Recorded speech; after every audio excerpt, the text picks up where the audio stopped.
video builds on our discussion about locating social problems in our communities. What problems are the social entrepreneurs in this video working to solve? My name is Tom McGregor. I'm originally from the UK, and I'm the founder and director of Azizi Life. And I arrived in Rwanda in August 2007. The idea behind Azizi Life was to take the artisans, as they were the group that were struggling the most, because back in 2007, predominantly, probably about 70 or 80% of crafts were purchased by Rwandans. But Rwandans were only paying really the raw material costs and a little bit more. They used for weddings and celebrations, but it wasn't a good business for the artisans. So a lot of them were doing crafts, but it was more as something of a hobby that they would do to fill in time as opposed to an actual business.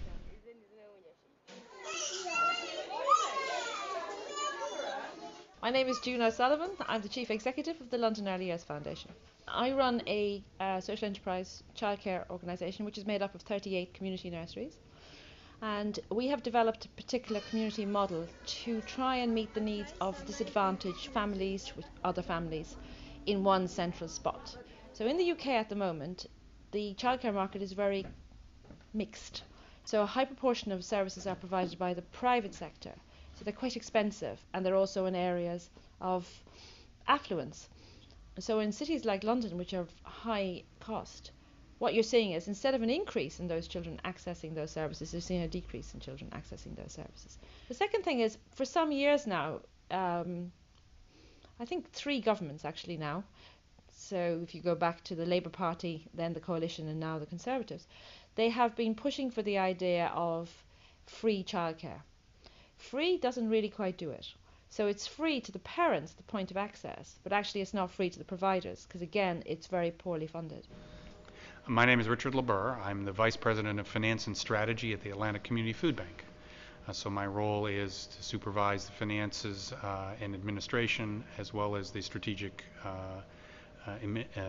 initiatives for the future of the Atlantic Community Food Bank. And I've been here a little over 2 years, although I've been involved with the food bank as a board member and donor for probably 15 years. Atlanta is one of the larger cities in the United States, and it is one of the fastest growing cities in the United States. And Atlanta is very much a cosmopolitan city. Obviously, we hosted the Olympics in 1996, and since then the city has grown by leaps and bounds. So people come to Atlanta from all over the world. We have just about every ethnicity and language you could imagine. There's a large racially mixed population here, a large African American middle class, growing Hispanic population. There are about 6 million people in the territory that the Atlantic Community Food Bank serves, and about 900,000 of them are hungry. Hunger has changed. The people who are hungry in America are not the same as they used to be. They are primarily and predominantly the working poor, so the stereotype that they don't have jobs and that's why they're hungry simply isn't true. Most of them are in the suburbs. They're not in the city, so the stereotype that they're city folk isn't true either. My name is Vimlendu Jha, and I'm the founder of Million Kitchen. We think that mobility is a barrier in developing countries. Women are not allowed to move out of their households. Women are not allowed to feel free. Till the time that our society transforms each other, women cannot keep waiting for that one beautiful morning when they will be allowed to be free.